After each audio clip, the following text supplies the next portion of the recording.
I just remember being so angry and not even know why. And I would just coast through high school. Always appeared to have it together, always appeared to be the nice guy, happy. But on the inside, what people didn't see was this brokenness and anger that I just carried around every day. And I remember not even being able to look at the TV, just staring into space going, this is not what I thought it was. I thought, again, God hates me. He wants me to be perfect, and that's why he's out to get me. But here was this gospel saying the exact opposite. It was the first time that I actually realized how desperately I need Jesus. My name is Landon Fleming, and this is my story.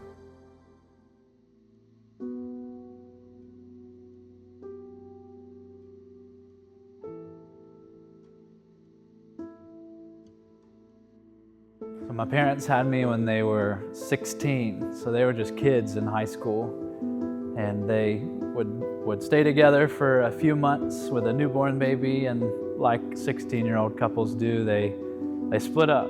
And so I would stay with my mom and live with her and her parents. And as life progressed, my mom would go to meet who would become my stepdad, and my dad over time would meet who would become my stepmom. But for me, I lived predominantly with my mom. And so she was just the constant one, though we would move a lot. Again, my parents were young, and so there was lots of moving, lots of change, and lots of dysfunction. Again, my parents were kids with a kid, and so that brought a lot of the high school drama I was there for, even as a baby, and dysfunction, and my family didn't get along. But for me, the one constant person was my mom. I was a mama's boy, to a T, through and through. And so she was my person I would run to when I was scared, when I needed help. She was the one I ran to. Again, a mama's boy. And that was just life. Life was pretty much routine. Growing up, I lived with my mom and stepdad. I'd visit my dad every other weekend.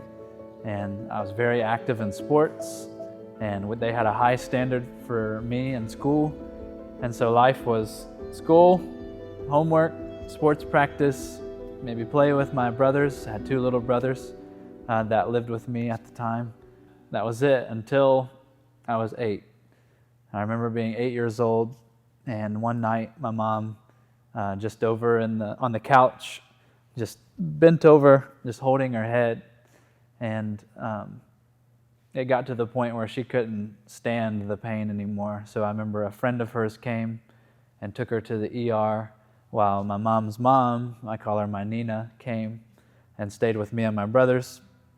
And I remember it being a long time, several hours. And of course, I was old enough to kind of understand, to be worried. So my Nina put my brothers to sleep. She let me stay awake. And I remember being on the floor playing my PlayStation 1. And I remember hearing my Nina's phone ring and looking over, and I didn't understand a lot of the words she was asking or saying. But what marked me to know something was wrong was to watch her reaction. I just remember her gasping, and I remember her sitting down at the kitchen table and just crying. I later would learn that what she was told was the reason behind my mom's headache was there was a tumor in her brain, and she would be diagnosed with brain cancer. I know now as an adult that season, that original moment of her learning about her cancer, her, my Nina, my stepdad, they would be told that she had maybe some months to live, maybe a few years. But they were told up front that there's no recovering. Apart from a miracle, there's no recovering from this. And so my mom would have surgery. The tumor would be removed. She'd come home. She'd be in bed for a while, but eventually it would recover. I remember after the original surgery, when my mom would come back home, I remember she was different. She was changed. And she all of a sudden was vocal about her faith in Jesus. She would post Bible verses all over the house. She would write on our family vehicle with window paint, just Jesus loves you, or scriptures that she had read that day. She was just constantly serving at a church in Murfreesboro, and she was just different. And I mean, even as a kid, I remember thinking, she's different. And she would even say that her brain cancer caused her to have to think about life beyond this life. And she was radically changed. But for me, as an 8-year-old, 9-year-old, 10-year-old kid, I would play the I'm too tired to wake up and go to church with you card. And so I would a lot of times stay home with my stepdad. But sometimes we go to church with her. Again, and this was life. Church, she was radically changed. She'd have a surgery, she'd come home. Vocal about her faith, another surgery, she'd come home. And that was until March 6th of 2006. I remember it was a Monday. The night before, it was a Sunday night, so we're getting ready for school the next day. And I remember my mom not feeling well. And I remember standing in her room while she's laying in bed, and she's encouraging me, all right, you got to go to bed. You can't watch TV with me anymore. And I just remember the last words I said was, I love you, good night. And I had no idea that would be the last words that I would say to her. So I would go to bed, and then it was March 6, 2006. I woke up, and I heard some sounds going on the other side of my door, and I remember opening the door, and the first thing I see is firemen carrying out a stretcher, and my mom was on it. And I remember the first thought I had was, here it is again. Another episode, she's going to go to the hospital, she's going to have surgery or something, and then she's going to come home. So here it is again. Get ready for the hospital trips. And I remember they took her out, they rushed her. I just remember seeing my stepdad's face, and it just was different this time. And what had happened overnight was my mom had a seizure in her sleep, and when it was time to wake up, she wouldn't wake up, and my stepdad had to call 911, and they came and they got her. I remember going to the hospital, and lots of people there, and over a couple days, I remember hearing words like life support and unresponsive, and I remember at 12 years old being told, this time, your mom's not going to come home. And so they took her off of life support, and it was March 8th, 2006. She passed away. She had, had the seizure in her sleep, and she was not coming back from it. And so here I was, 12 years old, and a mama's boy. Again, this was my one constant person throughout my whole life. Lots of different homes, lots of different family members coming in and out of the picture, but she was always there. And now I'm being told she's gone. She's not coming home. And in my own 12-year-old way, of course, lots of tears, lots of emotions. I didn't know how to process it all. And again, this was my best friend, my constant person, and now she's not coming home. And I didn't know how to process it. The days just kind of were blurry. Even at 12, I remember going to her funeral, and I thought I was strong. I was trying to be strong for my 8-year-old and 6-year-old brother at the time, trying not to show emotion. But at the funeral, I remember seeing pictures and just not being able to hold it together. And I remember the night of that funeral, I think it was March 11th, 2006. I remember being with cousins and family, and for whatever reason, I just remember making a conscious decision. I feel pain, I feel hurt, I'm confused, I'm angry, and I just remember telling my cousins, I'm gonna be bad from now on. That was just my response.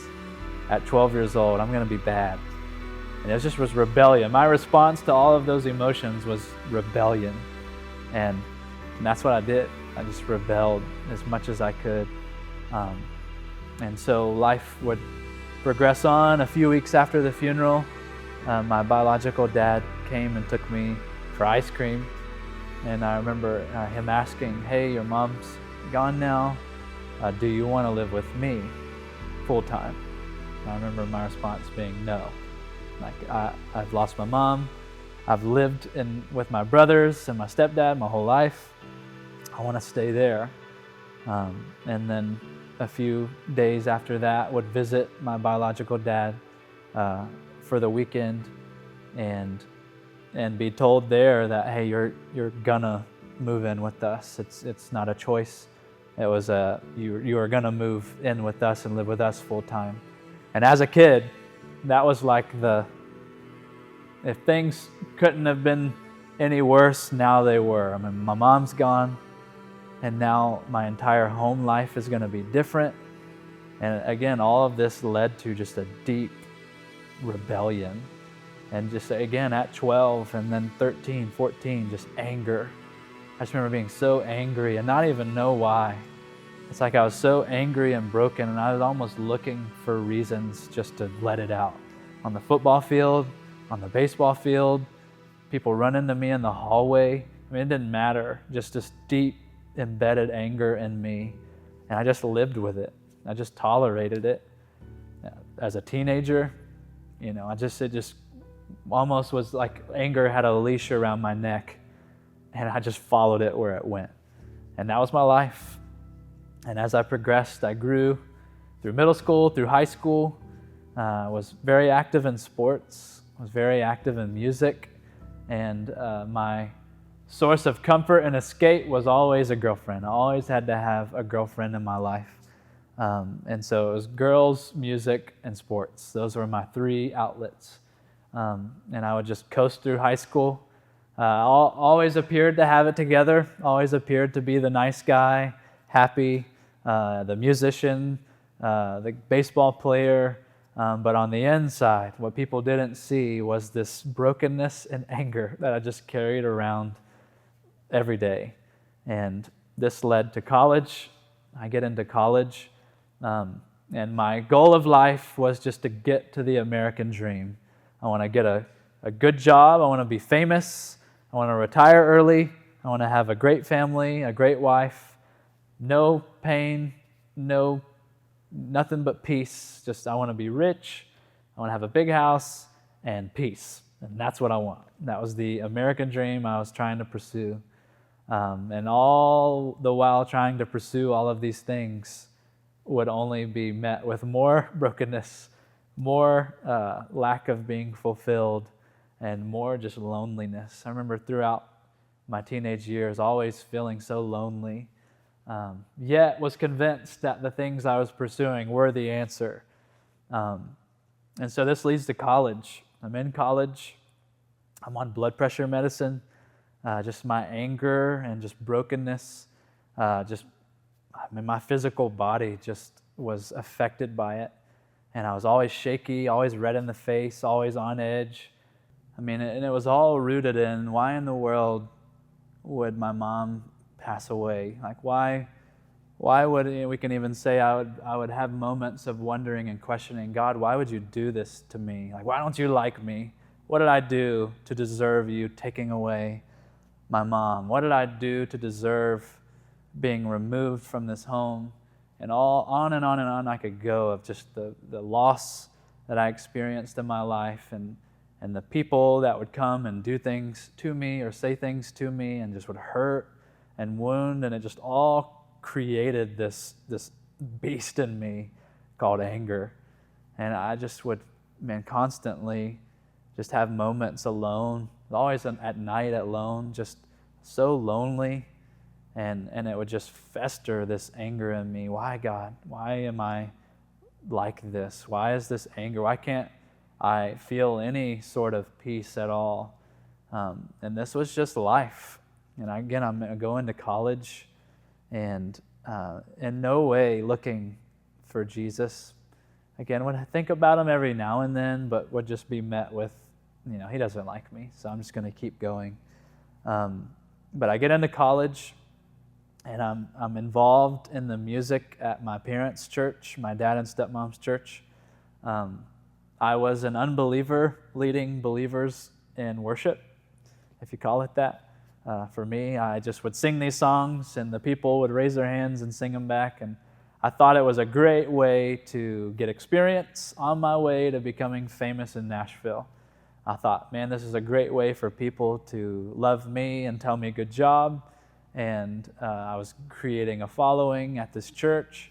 But to be on the praise team and sing on Sundays, you had to be in the choir, and we had practice on Wednesday nights.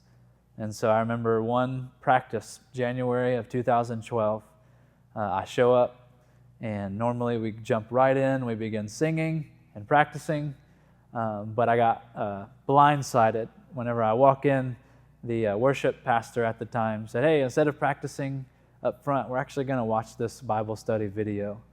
And I was like, normally I would skip something like this, but I can't leave now, so they got me.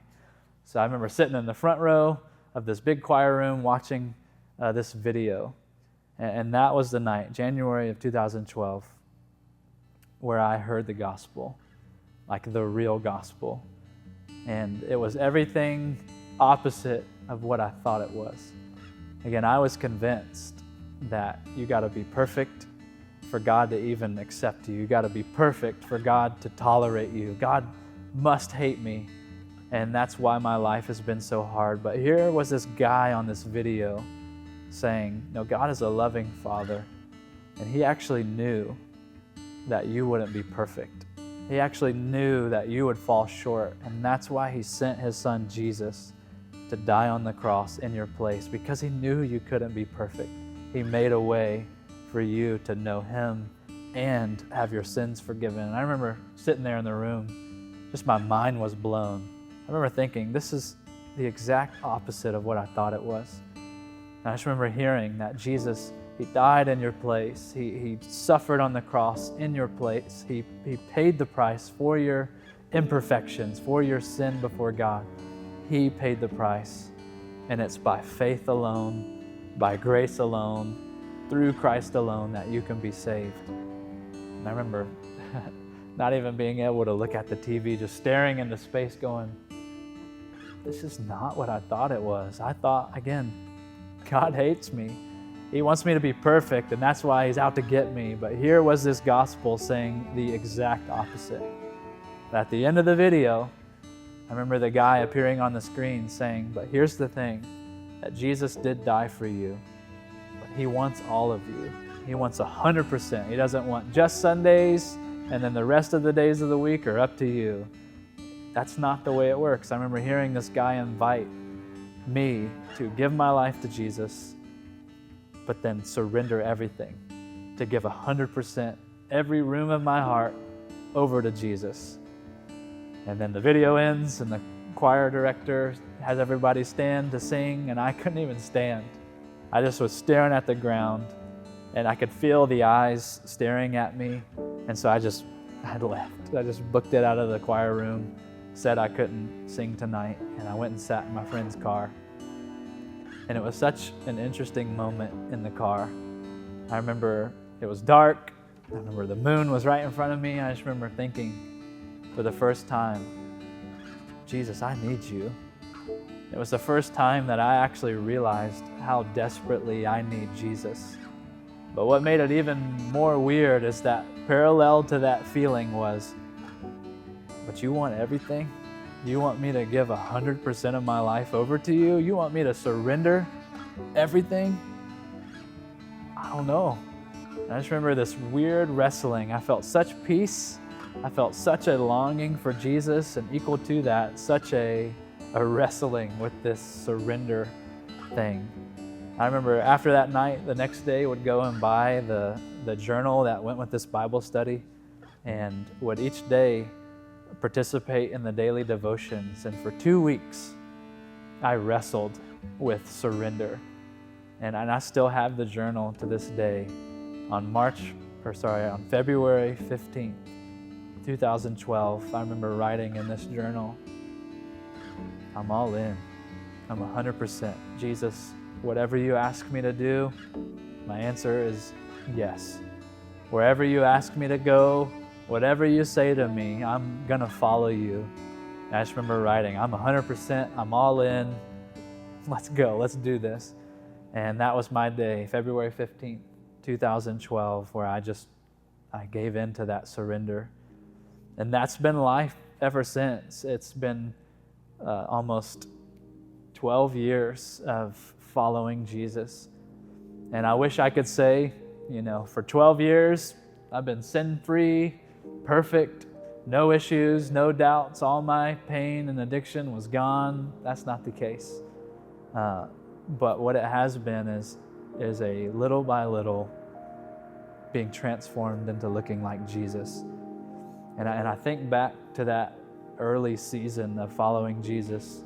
What's really interesting is, we know that the Bible says we are justified.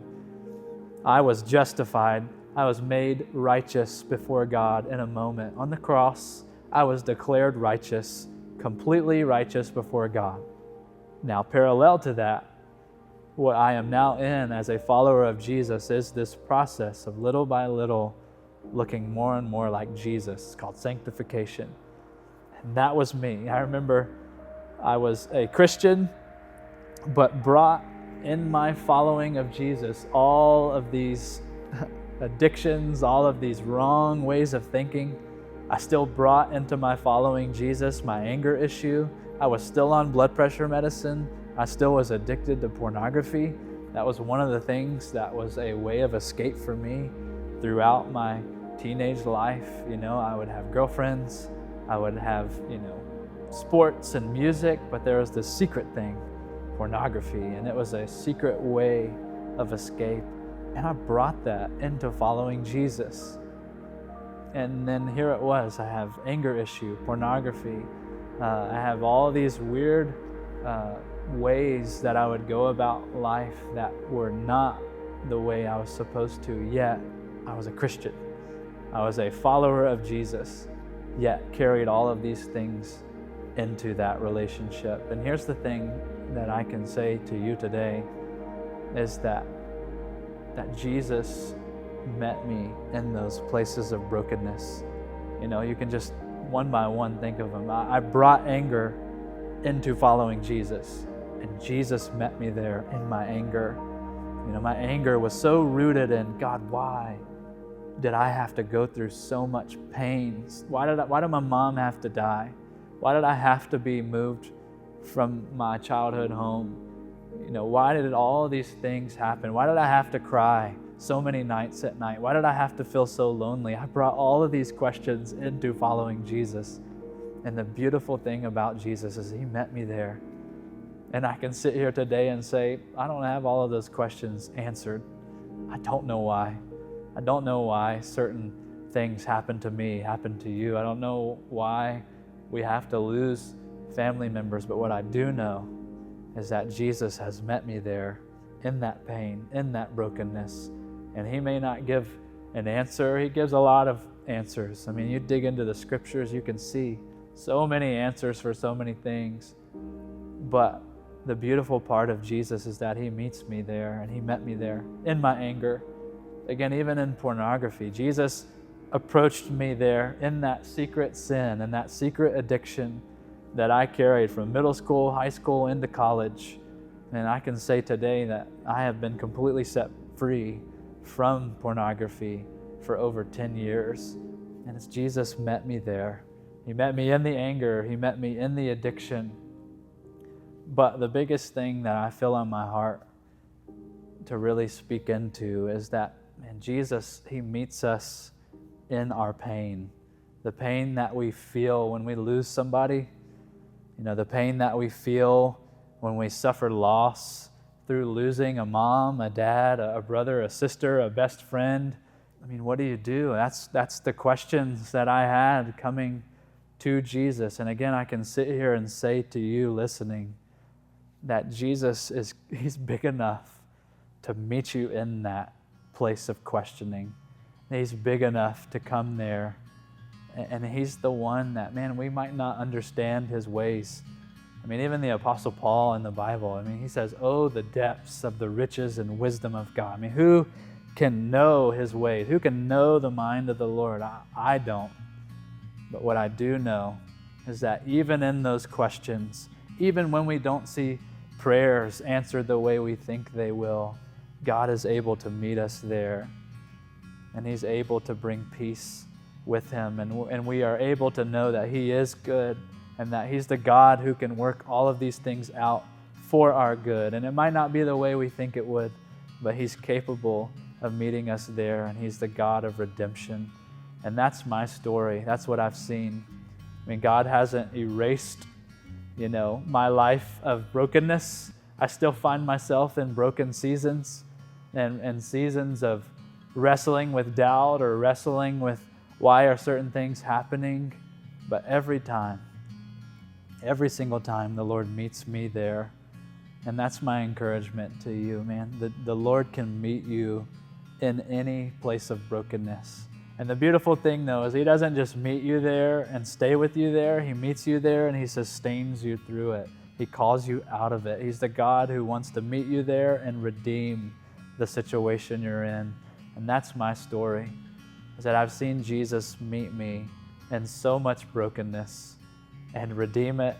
And sometimes, man, it's led to freedom. Sometimes His grace has been sufficient to sustain me, to give me strength. And even in my weakness, again, His strength is there. And He's the God who approaches us in our brokenness. And that's my story. Even on something like losing a mom to brain cancer, I'm able to sit here and say, I know that the Lord didn't author that. I know that He didn't write pen to paper and try to get at me.